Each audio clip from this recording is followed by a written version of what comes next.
और इसीलिए आज इस चर्चा में, इस संवाद में एक बड़ा प्रयोग हम करने जा रहे हैं। आज बीजेपी के 2 प्रवक्ता होंगे और कांग्रेस के 2 प्रवक्ता होंगे, यानी 2 कद्दावर नेता बीजेपी के, 2 कद्दावर नेता कांग्रेस पार्टी के। हालांकि यह अनोखा प्रयोग हम ही ने अपने कार्यक्रम में ठीक 2 महीने पहले किया था, जिससे बहुत सी चीजें क्लैरिफाई हुई थी। आज हमें लगा इस कार्यक्रम की दोबारा आवश्यकता है और मैं बुलाना चाहता हूं सबसे पहले भारतीय जनता पार्टी के कद्दावर नेता, पूर्व कैबिनेट मंत्री, वरिष्ठ प्रवक्ता सैयद शाहनवाज हुसैन को।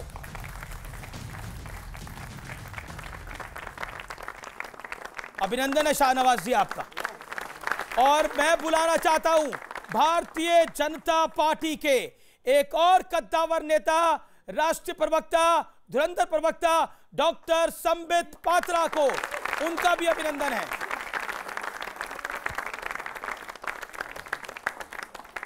लेकिन दूसरी तरफ से भी 2 धुरंधर हैं। पहले मैं बुलाना चाहता हूं हारून यूसुफ को, वरिष्ठ नेता कांग्रेस पार्टी के, 3 टाइम मंत्री रहे दिल्ली की सरकार के अंदर। आपका भी अभिनंदन है सर, हारून यूसुफ साहब। और अब मैं बुलाना चाहता हूं कांग्रेस पार्टी के स्टार प्रचारक, वरिष्ठ नेता आचार्य प्रमोद कृष्णम को। उनका भी अभिनंदन है। तो यानी मुकाबला बराबर का होगा आज। और विषय है हिंसा पर सेकुलरिज्म का एक तरफा चश्मा। लेकिन आगे बढ़ने से पहले आज मैं आपको सीए पर एक ऐसे व्यक्ति के विचार बताऊंगा जिन्हें ना सिर्फ भारत में बल्कि दुनिया के बड़े वकीलों में शुमार किया जाता है। ये वो शख्स है जिन्होंने अंतर्राष्ट्रीय कोर्ट में कुलदीप जाधव की पैरोकारी करी और मुकदमा जितवाया भी, और अपने तर्कों से पाकिस्तान की धज्जियां भी उड़ाई। ये व्यक्ति किसी पहचान का मोहताज नहीं है, क्योंकि ये भारत के पूर्व सॉलिसिटर जनरल हैं। मैं बात कर रहा हूं हरीश साल्वे साहब की। हरीश साल्वे ने हाल ही में सीए को लेकर अपने विचार रखे, जिन्हें आज बताना, जानना, समझाना जरूरी है। हरीश साल्वे कहते हैं कि सीए संविधान के अनुच्छेद 14, 15 और 21 का उल्लंघन नहीं करता। सीए मुसलमान विरोधी कानून नहीं है। साल्वे कहते हैं कि ऐसा कोई कानून या नोटिफिकेशन जारी नहीं हुआ जिससे पता चले कि सरकार मुस्लिमों को देश से निकालना चाहती है। हां, अगर सिर्फ मुस्लिमों से नागरिकता के सबूत मांगने की कोई प्रक्रिया चलाई जाती है तो उसे असंवैधानिक कहा जाएगा, लेकिन सीए में ऐसा कोई प्रावधान नहीं है। ऐसे में सीए को लेकर आखिर विवाद क्या है, मैं इसे समझने में असमर्थ हूं, यह हरीश साल्वे ने कहा। आखिर मैं हरीश साल्वे सीए का विरोध करने वालों से सवाल कर रहे हैं कि क्या हमें वाकई इस बात के सबूत चाहिए कि तीनों इस्लामिक देशों में अल्पसंख्यकों को प्रताड़ित किया जाता है। ये पॉइंट के साथ मैं इस डिबेट को ओपन करता हूं। जनता जनार्दन, आपका भी अभिनंदन है और आप चारों का भी अभिनंदन है। इस विशेष कार्यक्रम में बहस आचार्य जी, हारून यूसुफ साहब, डॉक्टर पात्रा और शाहनवाज हुसैन साहब, हम डेली करते हैं, लेकिन इसको मैंने बहस का नाम नहीं दिया, इसको मैंने संवाद का नाम दिया है। मुझे लगता है कि यह संवाद करना बेहद जरूरी है, और यह संवाद करना इसलिए जरूरी है कि जब मुल्क के अंदर कई ताकतें लगी हों मुल्क को बिगाड़ने में, तो सुधारने का काम भी हम सबका है। इसलिए मेरा अनुरोध है कि आज की बहस के अंदर तर्क दिए जाएं और तर्कों पर अपनी बात को रखा जाए। मैं इस बहस की शुरुआत सैयद शाहनवाज हुसैन आपसे करता हूं। सबसे बड़ा सवाल सीए के बाद एक खड़ा होता है कि बीजेपी और मुसलमानों का रिश्ता क्या है, और जो दिल्ली में हुआ वो किसी से छुपा हुआ नहीं है। जवाब देखिए, बीजेपी का भारत के मुसलमानों से वही रिश्ता है जो इस मुल्क से मोहब्बत करने वाले हिंदू से है।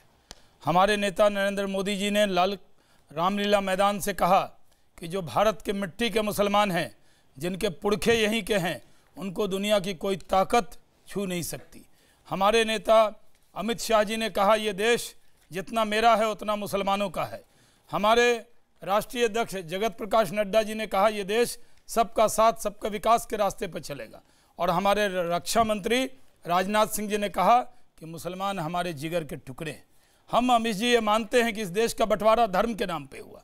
कांग्रेस ने कुर्सी के लालच में देश का बंटवारा स्वीकार कर लिया जी, लेकिन जो मुसलमान भारत से चले गए वो चले गए। जो हिंदुस्तान की मिट्टी में रह गया उसे हम अपना मानते हैं, और एक पैमाना है, जो इस वतन से प्यार करेगा भारतीय जनता पार्टी उससे प्यार करेगी, और कोई पैमाना नहीं। बिल्कुल आपकी सारी बातें सही हैं। मैं संबित पात्रा आपका रुख करता हूं। शाहनवाज हुसैन कह रहे हैं कि मुसलमान इस देश की जिगर का टुकड़ा है, आप ही के सामने बोला। लेकिन रमेश बिदूड़ी कहते हैं कि राहुल 15% वालों के पास चले गए, 85% वालों के पास नहीं गए। उनके मस्जिद जाने के ऊपर इतनी हाय तौबा क्यों? देखिए, स्वाभाविक रूप से सिलेक्टिविज्म एक अच्छी चीज नहीं है। एक चश्मे से कभी भी समाज को देखना और उस चश्मे के माध्यम से समाज को बांटने का प्रयत्न नहीं करना चाहिए। आप ही के डिबेट में था मैं परसों, जब राहुल गांधी गए थे नॉर्थ ईस्ट दिल्ली गए थे, याद करिए उन्हीं के एक सांसद, साउथ के सांसद ने क्या कहा था, सुरेंद्र जी ने। उन्होंने कहा हम तो बाध्य थे क्योंकि मुस्लिम लीग और सीपीआईएम ये दोनों आ चुके थे हमारे ऊपर। उन्होंने अंग्रेजी में कहा tremendous pressure of Rahul Gandhi to come to North East, because हमारी जो कॉन्स्टिट्यूएंसी है वो नाखुश थी, तो उनको खुश करना आवश्यक था। मैं पूछता हूं किस कॉन्स्टिट्यूएंसी की बात हो रही है? यहां कांग्रेस के दो बड़े लोग खड़े हैं, एक स्टार प्रचारक और एक पूर्व मंत्री भी खड़े हैं। वायनाड कॉन्स्टिट्यूएंसी की बात हुई है कि हमारे सांसद अर्थात राहुल गांधी वायनाड में उनके लोग नाराज हो रहे थे, वहां की मुस्लिम लीग और वहां की सीपीआईएम केरल की यहां आ गई है, राहुल गांधी नहीं गए, इसलिए मस्जिद जाके एक ऐलान तो किया। मैं एक सवाल पूछना चाहता हूं, ये संवाद है, ये लड़ाई नहीं है। मैं कहना चाहता हूं कि राहुल, ये अच्छी बात है आप मस्जिद गए। देश खुश होता अगर आप अंकित शर्मा के घर भी जाते।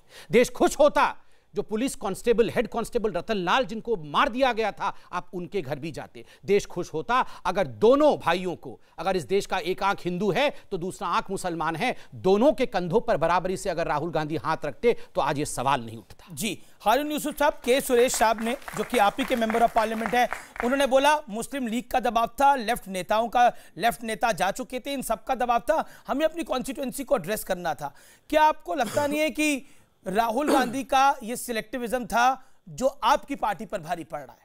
देखिए, सबसे पहले तो अभी शाहनवाज जी और संबित भाई ने जिस तरीके से कहा कि मुसलमानों से रिश्ता, प्रधानमंत्री, होम मिनिस्टर, सबका एक गहरा रिश्ता है। मैं एक शेर था कि हर एक बात पे कहते हो तुम कि तू क्या है, हर एक बात पे कहते हो तुम कि तू क्या है, तुम ही कहो ये अंदाज़े गुफ्तगू क्या है। पिछले 1.5-2 महीने से, जब से दिल्ली का चुनाव हुआ उससे पहले, जिस तरह के नफ़रत के आमेज़ तकरीरें की गई, जिस तरीके से ख़ास तौर से मुसलमानों को निशाना बनाते हुए वोट बैंक की पॉलिटिक्स की गई, ये पॉलिटिक्स कभी कांग्रेस ने नहीं की।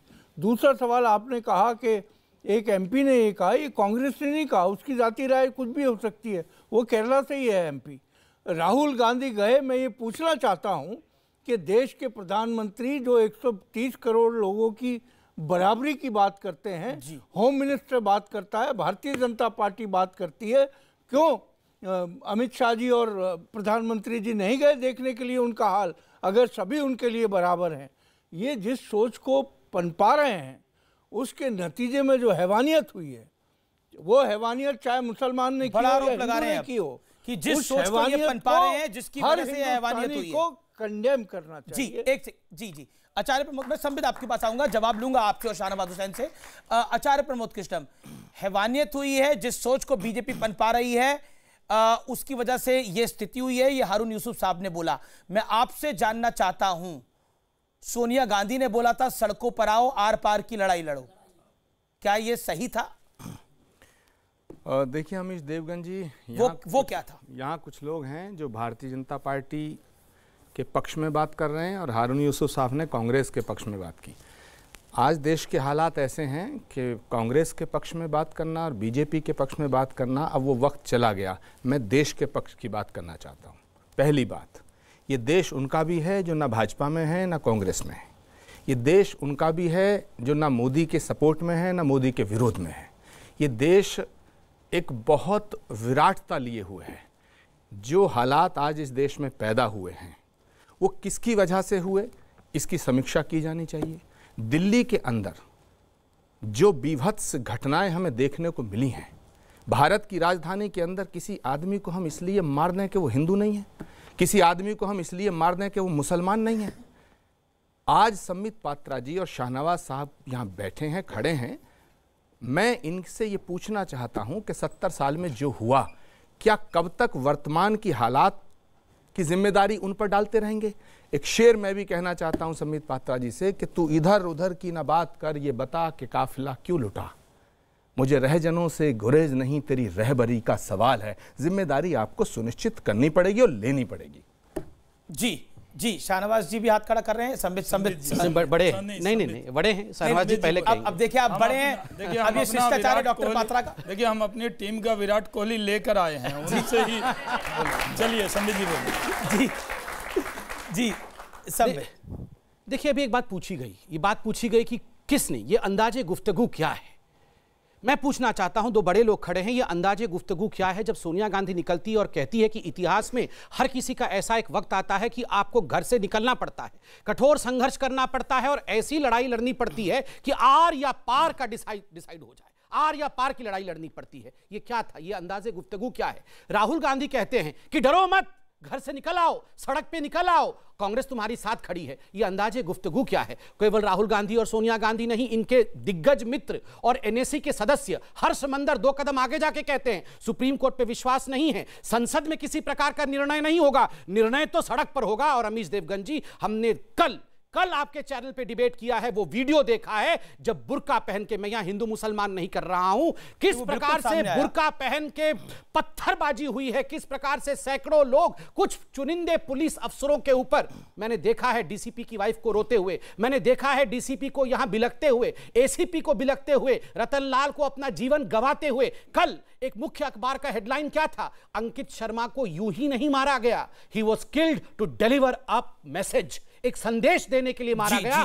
और अमीश भाई, मैं एक बात बता दूं, ये कोई प्रोटेस्ट नहीं है, आप please for God sake differentiate करिए। ये वेजिंग वॉर अगेंस्ट इंडिया है, ये भारत के खिलाफ युद्ध है। जब आप अस्त्र शस्त्र सज्जित होकर आप पुलिस वालों को मारे, आप आर्मी वालों को मार दे और इस प्रकार कोहराम मचाए, एसिड फेंके छत के ऊपर से, विजुअल चल रहा है, ऊपर आप पेट्रोल रखें, तो ये वॉर है, ये युद्ध है। अब हारून यूसुफ साहब जवाब देंगे। हारून यूसुफ साहब, मैं वो महिला की बाइट भी सुनाऊंगा जब राहुल गांधी वहां से गए, उस महिला ने क्या बोला, लेकिन पीछे आपकी एक तस्वीर चल रही है, ये वही तस्वीर है जहां पर 1200 की भीड़ आती है। डीसीपी अमित शर्मा उनको समझाने जाते हैं, अचानक वो भीड़ 3000 की हो जाती है, एक महिला उनको धक्का देती है, उनकी हेलमेट घेर देती है और उसके बाद चाकू वहां आ जाते हैं, लोहे की रॉड्स वहां आ जाती हैं, डंडे वहां आ जाते हैं। मतलब ये प्रोटेस्ट तो नहीं हो सकता।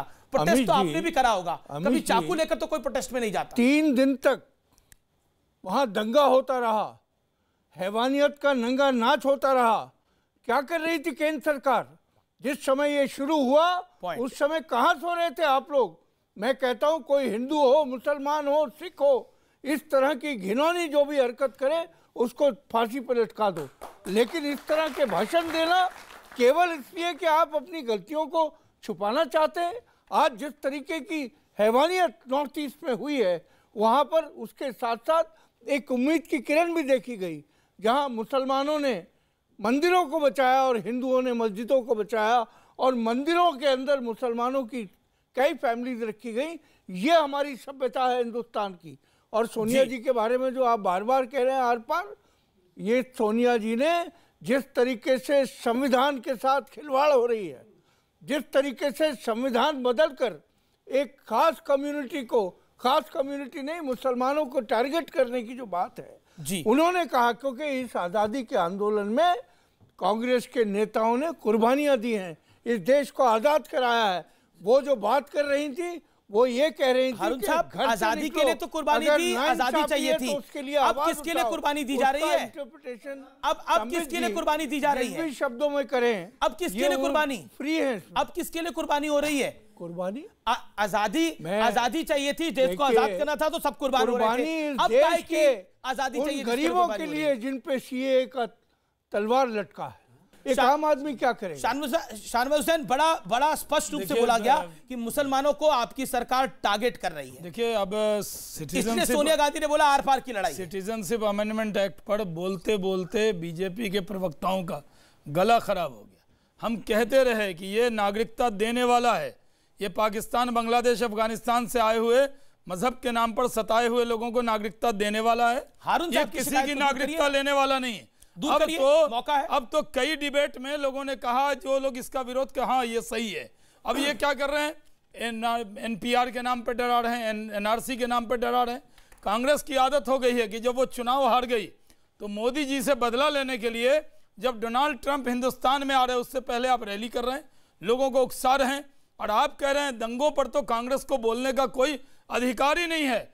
जिसके राज में 37,000 दंगे हुए हों, मैंने भागलपुर को रिप्रेजेंट किया है, हिंदुस्तान का सबसे खतरनाक दंगा हुआ, आचार्य जी को मालूम होगा। कांग्रेस ये बताए मेरठ में मलियाना के दंगा का आज निर्णय हुआ है, कांग्रेस 84 के दंगों का मिसाल मेरठ में दंगा हुआ, गलत हुआ, कांग्रेस ने खमियाजा भुगता, लेकिन दिल्ली में दंगा हुआ।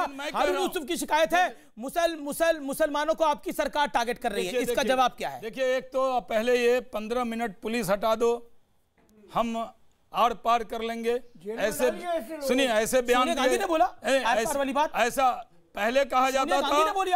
उनको जेल में डालें। अमित जी, 15 मिनट के लिए अकबरुद्दीन ओवैसी की जबान कौन बोल रहा है? अकबरुद्दीन ओवैसी की जबान इन लोगों ने बोला। और अगर ये पुलिस ने नहीं मैंने एक बार साहब, हो सकता है मेरी गलतफहमी हो सकता है इनकी गलतफहमी हो, एक सेकंड, हो सकता है इनकी भी गलतफहमी हो। जी, मैं एक लाइन कहता हूं, आप पुलिस को बदनाम कर रहे हैं। रतनलाल ने शहादत दे दी, डीसीपी मौत के मुंह में चला गया, एसीपी गिर गया, 56 पुलिस वाले वहां हॉस्पिटल पहुंच गए। पुलिस ने फायरिंग नहीं करके उन्होंने अपने जान की बाजी लगाकर दंगा रोकना चाहा, और आज अब पुलिस को ब्लेम कर रहे हैं। बहुत दुर्भाग्यपूर्ण है। इस तरह वो भी भारत माता के बेटे हैं, और दंगे में कोई मरा, हिंदू या मुसलमान, वो माँ भारती के लाल मरे, वो हिंदू और मुसलमान नहीं है। उनको हिंदू और मुसलमान हारून साहब को मौका दीजिए जवाब देने का, फिर आचार्य प्रमोद कृष्णम जी। हारून साहब, जिस दिन ये दंगा हुआ उस दिन भी मैं एक चैनल पे था, मैंने कहा दिल्ली के जो पुलिस ऑफिसर्स हैं शायद हिंदुस्तान के बेहतरीन पुलिस ऑफिसर्स हैं, लेकिन उनके हाथ बांधकर आप कहोगे कि एक्शन लो, कैसे हो सकता? अगर वो फायरिंग करते तो ये कहते इन्होंने फायरिंग करा दी। अगर उन्होंने फायरिंग किए बिना दंगे को रोकना चाहा तो उनके हमने हाथ बांध दिए। एकता की बात के साथ खड़े रहिए ना। 15% पुलिस जो भी निर्णय करेगी पुलिस का विरोध भी करेंगे और कहेंगे हाथ भी बांध दिया। जी, प्रमोद कृष्णम काफी देर से इंतजार करें। प्रमोद कृष्णम, मैं आपके पास आता हूं, लेकिन मैं आपको एक महिला की बाइट सुनाना चाहता हूं। जब राहुल गांधी वहां से गए, उस महिला ने वहां पर क्या बोला, जब पूछा गया मीडिया ने कि राहुल गांधी आए थे, आप क्या कहना चाहती हैं, सुनिए जरा। हमने बहुत मुश्किल जान बचाई अपने भाग के 50-100 लोग कम से पत्थर मार के मेरे घरों तक घुस गए। राहुल गांधी जी को क्या बोलना चाह रही थी? यही कह रही हूँ, इन्होंने आग लगवाई माँ बेटा ने। क्या बोला था माँ ने, क्या बोला था सोनिया गांधी ने, आर्या पार। आचार्य जी, मैं सीधा आपका रुख करता हूं।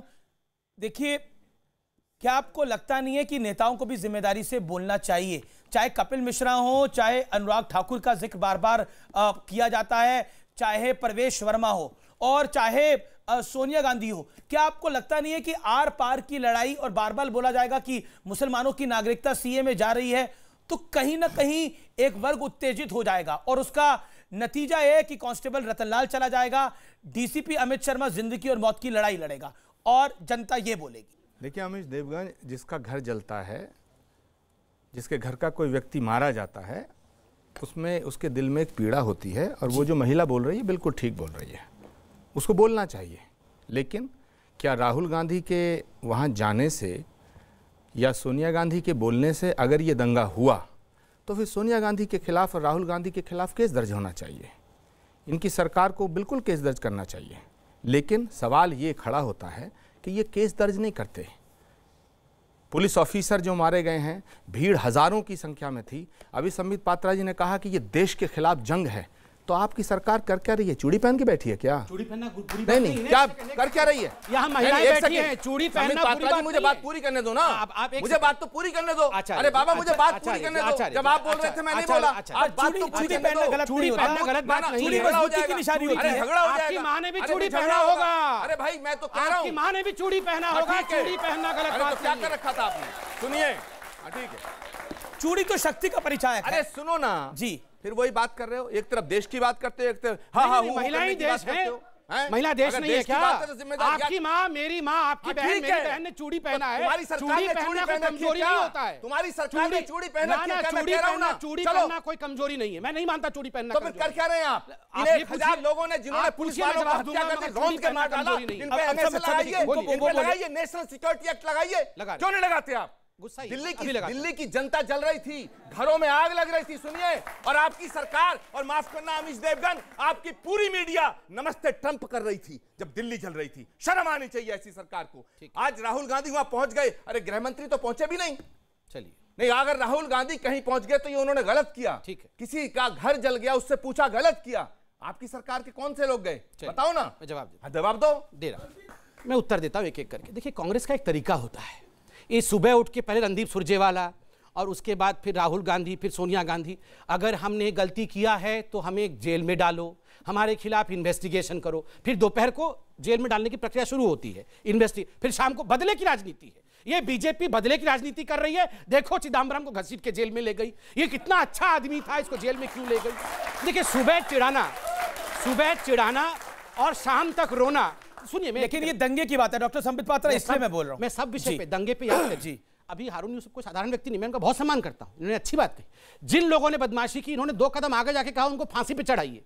याद करिए, जामिया में पत्थरबाजों ने घरों में पत्थरबाजी की, आग लगाया, पुलिस के ऊपर अटैक किया, और उसके बाद वो विक्टिम बन रहे थे। जब जाके जामिया के लाइब्रेरी में वो आतंकी छुपे थे, पुलिस ने उनके ऊपर क्या 2-4 डंडा जमा दिया, ये हमें यहां मारा, हमें यहां मारा, हमारे ऊपर ब्रूटैलिटी कर दी। और प्रियंका मैडम सर एक सेकंड, फिर मैडम प्रियंका गांधी ने ट्वीट किया अगले दिन। मैडम प्रियंका गांधी ने ट्वीट किया कि पुलिस सबसे ज्यादा निकम्मी और ब्रूटल संस्था है। ये ब्रूटैलिटी थी। अगर मारे तो ब्रूटैलिटी, सुन लीजिए प्लीज 2 मिनट, मारे तो ब्रूटैलिटी, ना मारे तो हाथों में चूड़ियां। मुझे इस पे ऐतराज है, हाथों पे चूड़ियां नहीं, हाथों पे चूड़ियां कोई कमजोरी की इंसान नहीं है। ये हमारी माएं कमजोर होती तो ये देश यहां तक बढ़ नहीं पाता। बेचारी माओं ने चूड़ी भी संभाला है, देश भी संभाला है, आप उनको कमजोर मत समझिए। तीसरी बात, मैं असली गांधी जी के बारे में बात करना चाहता हूं, बहुत हो गए नकली गांधी जी के बारे में। सुन लीजिए एक बात, ये राहुल गांधी गए, होम मिनिस्टर नहीं, राहुल गांधी जी गए या नहीं गए, पहले कांग्रेसियों से पूछिए वो राहुल जी के बारे में कितना सीरियसली सोचते हैं। राहुल गांधी जब दंगे होते हैं उस समय इटली में रहते हैं, फिर 2 दिन के लिए इंडिया आते हैं तो कहां जा, हेलो मुझे कहां जाना चाहिए ताकि फोटो छपे, वहां जाते हैं, फिर वहां से लौट के फिर कहीं चले जाते हैं बैंकॉक। ऐसे नहीं होता है। मैं असली महात्मा गांधी को दिखाना चाहता हूं और पढ़ के सुनाना चाहता हूं कि असली महात्मा गांधी क्या चाहते थे। 26 सितंबर 1947 को महात्मा गांधी ने प्रार्थना सभा में खुले तौर पर घोषणा की, कोट, पाकिस्तान में रहने वाले हिंदू और सिख हर नजरिए से भारत आ सकते हैं। अगर वे वहां निवास नहीं करना चाहते हैं, उस स्थिति में उन्हें नौकरी देना और उनके जीवन को सामान्य बनाना भारत सरकार का पहला कर्तव्य है। मोदी जी अगर महात्मा गांधी के सपने को पूरा कर रहे हैं, और माफ करिएगा अगर देश के वो 2 नकली गांधी अगर नहीं कर पा रहे हैं तो ये हमारी गलती है। ठीक है, ये हमारी गलती है। लेकिन हारून यूसुफ साहब, इन्होंने महात्मा गांधी को कोट किया और इन्होंने प्रियंका गांधी वाड्रा की बात बोली कि जब प्रियंका गांधी वाड्रा ने पुलिस को बोला कि पुलिस ब्रूटल एक्सरसाइज कर रही है जामिया के अंदर, और आपके साथ आपके वरिष्ठ सहयोगी हैं आचार्य प्रमोद कृष्णम, इन्होंने बोला कि पुलिस क्या इस सरकार ने चूड़ियां पहन रखी थी, वो कार्रवाई नहीं कर पा रही। चूड़ियां तो कोई कमजोरी की निशानी नहीं। ऐसा है, संबित पात्रा जी और भारतीय जनता पार्टी राहुल जी का फोबिया हो गया है। ये उस खौफ को देख रहे हैं जो आने वाले वक्त में इस देश के अंदर इस देश का नेतृत्व करेगा सर। और आप बजाय आप कहते हैं कि वो सुरजेवाला बोलते हैं, आपके यहाँ तो होम मिनिस्टर ने एक बयान नहीं दिया, प्रधानमंत्री कभी बयान देते ही नहीं, ना प्रेस कॉन्फ्रेंस एड्रेस करते हैं, क्योंकि सवालों से बचना इसलिए चाहते हैं कि देश के जो असली मुद्दे हैं, आज जो येस बैंक में हो रहा है, कल पीएमसी में हुआ था, पूरे देश के लोग आज जिस चीज़ से बुरी तरीके से भ्रमित हैं, उन मुद्दों को आप छुपाना चाहते हैं। आप अंकित की बात कर रहे थे, अंकित इस देश का महान सपूत है। और राहुल जी को पुलिस ने, अगर आपको याद हो, उस दिन राहुल जी को पुलिस ने रिस्ट्रिक्ट किया कि आप यहाँ से ब्रिजपुरी से कहीं और नहीं जा सकते, नहीं तो वो बड़ी सब जगह जाते। क्या उनको पुलिस ने मना करा था अंकित के यहाँ जाने के लिए? मैं आपको कह रहा हूँ, उन्होंने कहा ब्रिजपुरी में आपको खत्म करना होगा जो उनकी सिक्योरिटी। चांदबाग में गए थे राहुल गांधी? नहीं। चांदबाग में खजूरी खास पे अंकित शर्मा का घर है। अगर आप मैं उस घर में गया हूँ। मेरा सवाल संबित पात्रा जी से है। उन्होंने कहा बुर्के के लोग मतलब बुर्के में जो पहने थे महिला लोग वो दंगा फसाद किए। आपको पता होना चाहिए एनआरसी और सीए और एनपीआर के खिलाफ लगभग 70 दिन से धरना प्रदर्शन में बैठे थे। देश में कहीं दंगा फसाद नहीं हुआ, लेकिन आरएसएस, बजरंग दल, एबीवीपी और बीजेपी के लोग 2 घंटे के लिए निकले रोड पर और पूरा दिल्ली को जला दिए। शर्म करना चाहिए बीजेपी वाले। दिल्ली की जनता आपको माफ नहीं करेगी। सुन लीजिए बीजेपी वाले लोग, कह देना चाहता हूं। जी जी जी, मैं जवाब संबित पात्रा बोलिए जवाब दीजिए। देखिए तो इसके बाद मैं एक सबसे बड़ी गवाही भी का एक अंश दिखाऊंगा, सबसे बड़ी गवाही टेलीविजन हिस्ट्री के अंदर। देखिए अमीश भाई, ये तो शुक्र है कि दिल्ली पुलिस ने वो वीडियो ट्वीट कर दिया, वरना ये लोग तो मानने को ही तैयार नहीं। तो ये विक्टिम बन रहे थे, परपिट्रेटर्स खुद विक्टिम बन रहे थे, और जो हकीकत है वो हकीकत बोला ना जाए। किन लोगों ने, जो बैठे हुए थे सड़क बंद करके, किन लोगों ने डीसीपी के ऊपर चार्ज किया, किन लोगों ने पत्थरबाजी की। अगर बुर्का पहन के पत्थरबाजी की तो मैं क्या कहूंगा कि नहीं नहीं, ये तो बुर्का नहीं था, ये तो चुन्नी ओढ़ के कर रहे थे, ऐसे बोलूंगा क्या कि सच्चाई बोलूंगा। दूसरी बात है, आप कह रहे हैं कि आरएसएस और बजरंग दल के लोगों ने की। कल किसी टेलीविजन चैनल में कोई व्यक्ति कह रहा था ये सारे लोग ये हिंदू धर्म के लोग थे, इन्होंने बुर्का पहन रखा था। आप बताइए, ये इनका बस चले तो ओसामा बिन लादेन को कहे कि हमने राम प्रसाद अग्रवाल को दाढ़ी लगा के उसको ओसामा बिन लादेन बनाया हुआ है। ये ऐसे चलता है क्या? जी नहीं, ऐसे चलता है क्या? सच्चाई बोले। शाहनवाज हुसैन, मैं आपके पास आ रहा हूं, एक बाइट प्ले कर रहा हूं। हारून यूसुफ और प्रमोद कृष्ण, मैं आपके पास आ रहा हूं, लेकिन ये गवाही है और मैं कह रहा हूं कि पूरी भावनाओं के साथ इस गवाही को आप जरूर सुने। कुछ ही सेकंड की है, हालांकि ये बड़ा इंटरव्यू मैंने इस पर किया था, लेकिन उसका एक अंश इस बहस में, क्योंकि करोड़ों लोगों तक ये बहस जाएगी, इसको दिखाना बेहद जरूरी है कि कैसे डीसीपी अमित शर्मा को गिराया गया। सुनिए, उनकी धर्मपत्नी पहली बार किसी चैनल पर बोली है। औरतों ने भी पत्थरबाजी करी थी वहां पर। जी बिल्कुल, औरतों ने पत्थरबाजी करी थी और अमित ने जैसे मुझे बताया था, एक औरत ने उनको धक्का दे करके उनके सर पे से हेलमेट को धक्का देके हेलमेट गिरा दिया था, जिसकी वजह से ही उनको इतनी हेड इंजरी हुई है। जानबूझ के गिराया गया था, वो जानबूझकर गिराया गया था कि जिससे कि इंजरी हो और नुकसान हो। अब आपको आपके सवाल का जवाब मिला कि कुछ महिलाएं थी ऐसी जो बुड़के के अंदर थी, लेकिन वो डीसीपी अमित शर्मा को जब उन्होंने गिराया तो इरादतन गिराया जिससे हेलमेट गिर जाए और उनके सर पे चोट आए। और यही कुछ महिलाएं ऐसी थी जो पुलिस वालों को पत्थर भी मार रही थी। ये वीडियो भी सार्वजनिक हुआ है। मैं इसलिए बोल रहा हूं सब ऐसी नहीं होंगी, लेकिन वहां पर वो महिलाएं विजुअल में आई हैं, वो ऐसी थी जो पुलिस वालों पे पत्थर चार्ज कर रही थी। आपको ये भी देखना चाहिए कि अशफाक नाम का व्यक्ति, उसको 8 दिन पहले शादी हुआ था, उसका मृत्यु गलत हुआ, उसकी बीबी के साथ क्या गुजरा होगा, वो भी दिखाया गया। उसके बीबी के साथ एक आरा बिहार का मजदूरी करने वाला एक जादव, क्या नाम है उनका, संदेश के थे, मजदूरी करने के लिए किसने बोला? क्या मैं कह रहा हूं, बिल्कुल बिल्कुल भाई, आपकी भाई आपका नाम क्या है? आपका नाम क्या है? मेरा नाम शौकत अली। शौकत भाई, आपकी जो तकलीफ है वो तकलीफ हम सबकी भी है, यहां पर भी है शौकत भाई। लेकिन एक सेकंड भाई, शौकत भाई बात तो सुनो। आप मेरी बात, आपकी बात सुनी मैंने, मुझे आप बैठिए, मैं आपकी बात पी लूंगा। आपकी बात मैंने पूरी सुनी शौकत भाई। शौकत भाई, तकलीफ ये बात होती है जब हम बुड़के का नाम सुनकर कुछ उन लोगों को डिफेंड करते हैं जो हमारी देश की पुलिस को मार रहे हैं। आप और मैं सुरक्षित कैसे हैं? पुलिस और आर्मी है तभी सुरक्षित है ना शौकत भाई। अगर हम और आप कैसे सुरक्षित रहेंगे अगर पुलिस पे, डीसीपी और एसीपी पर लोग पत्थर बरसाएंगे, लोग चाकू को देंगे? खुद सोचिए। भैया बता रहे आपको, ये सही बात है कि सेना पे और पुलिस पर सवाल नहीं उठाना चाहिए, लेकिन बीजेपी के लोग ही रोड पर निकले तभी दिल्ली जला। इस बात को आप मानिए? शाहनवाज हुसैन, ठीक है, मैं आपसे लूंगा सवाल। सर आप बैठिए। शाहनवाज हुसैन जी, शाहनवाज हुसैन आप जवाब दीजिए। क्या ये आरोप है कि कपिल मिश्रा रोड पर निकले तभी ऐसा हुआ? जो लोग बीजेपी पे इल्जाम डालते हैं उनको ये इस बात का ध्यान रखना चाहिए कि इस दंगे और फसाद से अगर मुल्क की बदनामी होगी तो भारतीय जनता पार्टी की भी बदनामी होगी। हम सरकार में हैं और हम पर ही इल्जाम लगा दिया जाता है कि हमारे लोगों ने दंगा करा दिया। दंगाई ना हिंदू होता है ना मुसलमान होता है, दंगाई होता है, और जो दंगाई है उसको सख्ती से निपटा जाएगा। जी हारून साहब। अभी शाहनवाज भाई ने कहा, मैं समझता हूँ चाहे वो अमित शर्मा जी हो या अंकित हो, कोई भी हो, इस देश के जो सेवा करते हैं, ये सरकार कहाँ सोई हुई थी? कौन रोक रहा है उनको पकड़ने से? फांसी दीजिए अगर किसी ने ऐसा किया है। आप इंक्वायरी क्या करेंगे? आप 3 दिन तक सोते रहे, सरकार सोती रही और लोग मरते रहे वहां सड़कों पर। क्या आपको लगता नहीं है कि मोहम्मद शाहरुख भी दोषी होगा? जैसा सबने देखा, वो लोग भी दोषी होंगे जिन्होंने अंकित शर्मा को मारा, ताहिर हुसैन भी दोषी होगा, लेकिन ज्यादा दोषी वो लोग हैं जो सफेद पोश हैं, हर्ष मंदार जैसे, या फिर उन नेताओं जैसे जो कह रहे हैं सीए पे नागरिकता जा रही है। सर, सीए पे किसी की नागरिकता नहीं गई, लेकिन जान जरूर चली गई। आपने हर्ष मंदेर की बात की, मैंने उनका पूरा टेप जो है वो सुना है, उसमें कहीं इस तरह की बात नहीं कही गई जिस बात को लेकर चारों सुप्रीम तरफ कोर्ट ने संज्ञान लिया उनकी और बात अगर कही गई है, अगर वो साबित होता है तो हर्ष मंडेर को सख्त से सख्त सजा दी जाए। मैं कह रहा हूं सख्त सजा दी जाए, फांसी दी जाए। अरे उनको रोका क्यों नहीं आपने? आप ही के तो मेंबर थे एनएसी के। दिल तो आपका भी रोता होगा, चाहे पार्टी हमारा तो हर एक हिंदुस्तानी के लिए दिल रोता है। पर संबित पात्रा, मेरा सवाल आपसे ये कि शरजील इमाम पे हमने बहुत बारी बहस करी, शरजील इमाम क्या इस देश के मुसलमान को रिप्रेजेंट करता है? वारिस पठान क्या इस देश के मुसलमान को रिप्रेजेंट करता है? ये सवाल आपसे।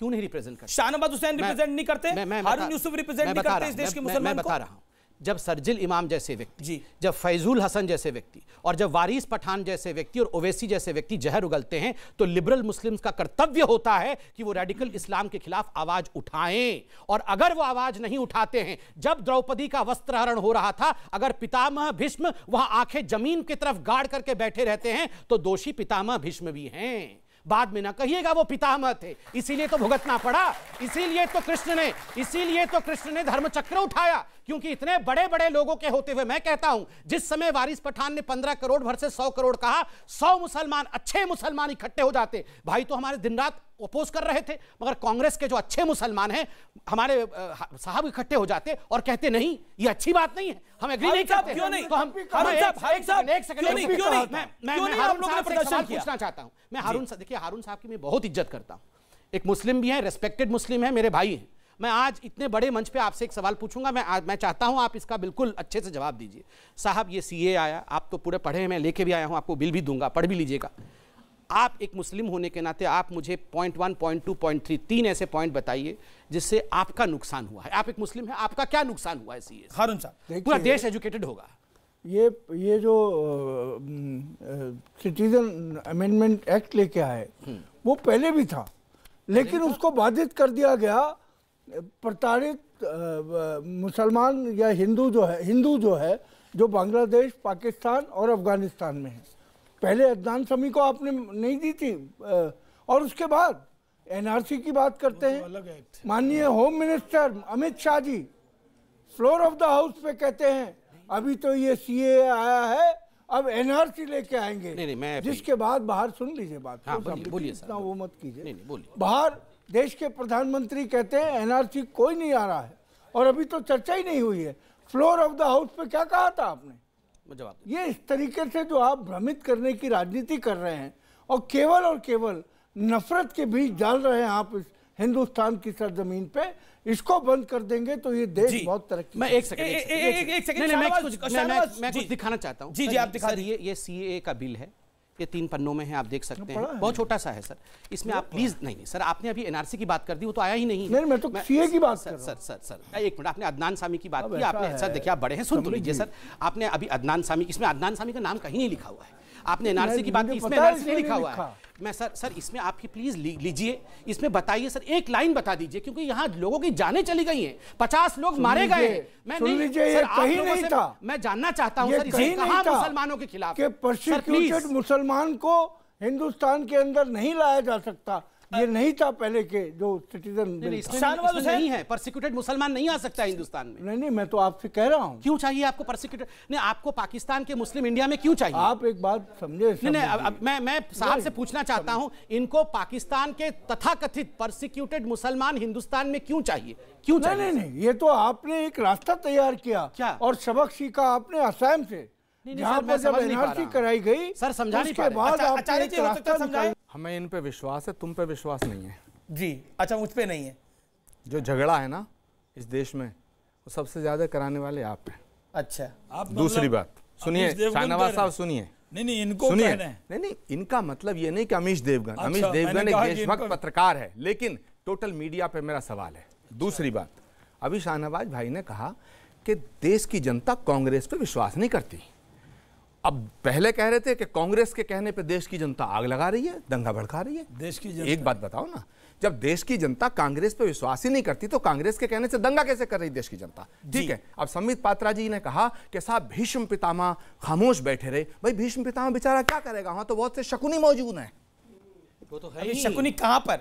सरकार में शकुनी है या आपके यहाँ शकुनी है? राजनीति में। फिलहाल आर पार की टक्कर में वक्त तक छोटे से अंतराल के बाद इस बड़े संवाद पर कुछ और बड़े गंभीर सवाल जारी रहेंगे। आर पार की टक्कर न्यूज 18 इंडिया पर। जहां तक आपने मीडिया पे सवाल उठाया, बिल्कुल आपने सवाल उठाया और बिल्कुल आपका जिम्मेदारी से, नहीं कर रहा हूं, बिल्कुल आपका जिम्मेदारी से सवाल है, तो मुझे भी लगता है मुझे पूरी जिम्मेदारी से कहना चाहिए। देखिए सच दिखाना हमारा काम है। अगर सना फर्नीचर वाले की दुकान जली है तो वो भी दिखाएंगे हम, और अगर मोहम्मद शाहरुख गोली चलाएगा तो उसको भी दिखाना पड़ेगा सर। और अगर बुड़के में डीसीपी शर्मा को मौत के घाट उतारने का प्रयास होगा तो वो भी बताना पड़ेगा। इन्होंने कहा कि पत्रकार और मीडिया, ये आपको नहीं कह रहे थे, बहुत को कह रहे थे, मैं बहुत बेबाकी से एक बात कह रहा हूं, बुरा भी लग सकता है कुछ पत्रकारों को, पर बोलने दीजिए। आज ये जो लिबरल ब्रिगेड है, जिसको लुटियन जोन वाले ब्रिगेड, खान मार्केट गैंग कहा जाता है, इन ब्रिगेड को कैसे पत्रकार पसंद आते हैं पता है? जो ओसामा बिन लादेन की डॉल रशिया से लाके ओसामा बिन लादेन का डॉल अपने ऑफिस में रखता है, वो उनको पसंद है। ऐसे पत्रकार पसंद है जो प्राइम टाइम में कहते हैं ये मोहम्मद शाहरुख नहीं, ये तो अनुराग मिश्रा है, अनुराग मिश्रा। वैसे पत्रकार इनको पसंद आते हैं। और ऐसे पत्रकार जो मोहम्मद शाहरुख का नाम मोहम्मद शाहरुख बता दे, वो इनको गवारा नहीं होता है। क्योंकि आप लोग सच कैसे 70 सालों से इनको आदत पड़ी हुई है, ये शाहरुख को अनुराग मिश्रा बता रहे हैं। तीसरी बात आप देखिए, राहुल गांधी जी अंकित के घर गए नहीं गए, होम मिनिस्टर क्यों नहीं गए, आप क्या चाहते हैं? सॉल्यूशन हो या सब लोग खाली घर घर घूमे? मैं आपको बता दूं, आप रिकॉर्ड में लिख लीजिए, रतन लाल जी का जब क्रिमेशन हुआ तो मंत्री जी वहां मौजूद थे। बाकी जब हमारे पुलिस अधिकारियों का क्रिमेशन अंकित का भी हुआ तो हमारे नेता वहां मौजूद थे। अमिश देवगन जी, ये देख, अभी संबित पात्रा जी बड़ी अनोखे अंदाज में, बड़े स्टाइल से, पूरे कलाकारी फनकारी के साथ अपनी तस्वीर भी कम है आचार्य जी, आप बता रहे थे। ओके, मेरी बात सुनिए। इस देश ने भाई आपको पूरी ताकत के साथ गद्दी सौंपी, और आज इस देश का प्रधानमंत्री, मैं कह रहा हूं, मैं कांग्रेस के साथ हूं, लेकिन मैं कह रहा हूं बहुत शक्तिशाली प्रधानमंत्री है। लेकिन देश की राजधानी दिल्ली जलती रही, और चौकीदार कहां था, पहरेदार कहां थे? और अब जलने के बाद भी ना चौकीदार पहुंचे ना पहरेदार, और जो आदमी गया उस पर तुम सवाल खड़ा कर रहे हो। अगर वो स्कूल चले गए, स्कूल भी शिक्षा का मंदिर है, मां सरस्वती का मंदिर जला तो वो मंदिर गया और उसको जाना चाहिए, और मैं कह रहा हूं उसकी तारीफ होनी चाहिए। आप तारीफ नहीं करते। जी, बिल्कुल। महिलाएं बड़े सारे सवाल पूछ रही हैं। राहुल गांधी जी कि अभी आपने बोला कि आप सरकार में हैं, तो इसका मतलब आपकी रिस्पॉन्सिबिलिटी होती है। सीए और एनआरसी में इतना विरोध हो रहा है, मर गए हैं लोग इतने सारे, लेकिन आपकी सरकार से कोई जा ही नहीं रहा है, कोई समझा ही नहीं रहा। ये 3 पेज का सीए है। क्या आपको लगता है सोनिया गांधी जी ये पढ़ी नहीं होंगी? बिल्कुल रातों रात पढ़ ली होगी। हेलो ऐसे करके राहुल गांधी जी पढ़ नहीं सकते, सब पढ़ लिया होगा, फिर समझ नहीं पा रहे क्या लिखा हुआ है। सब समझ रहे हैं अपनी। मैं एक चीज पढ़ता हूं, आप सुनिए जरा। ये डॉक्टर मनमोहन सिंह, इतने विद्वान नेता, 18 दिसंबर 2003 को आसाम के राज्यसभा के सदस्य के रूप में क्या बोलते हैं, सुनिए जरा। While I am on this subject, madam मतलब सोनिया गांधी नहीं, मैडम मतलब चेयर पे नजमा हेपतुल्ला जी। While I am on this subject, madam, I would like to say something about the treatment of refugees. After the partition of our country, the minorities in the countries like Bangladesh have faced persecution, and it is our moral obligation that if circumstances force people, these unfortunate people, to seek refuge in our country, our approach to granting citizenship to these unfortunate persons should be more liberal. I sincerely hope that the Honorable Deputy Prime Minister will bear this in mind in charting out the future course of action with regard to Citizenship Act. ये मनमोहन सिंह कह रहे, जब ये बोला जा रहा था, एक इफेक्ट ये है, जब ये सदन में बोला गया था तब शाहनवाज हुसैन उस सरकार में मंत्री थे। एक सेकेंड, नहीं ये तो हुआ था, मैं भी राज्यसभा में बैठा हुआ था उस वक्त जी। उन्होंने कहा और आडवाणी जी को कहा कि आपको संज्ञान लेना चाहिए, फिर आडवाणी जी ने संज्ञान भी लिया। दिक्कत यह है कि सोनिया जी मनमोहन सिंह को प्रधानमंत्री तो बनाती हैं, लेकिन मनमोहन सिंह की बात नहीं मानती। जी,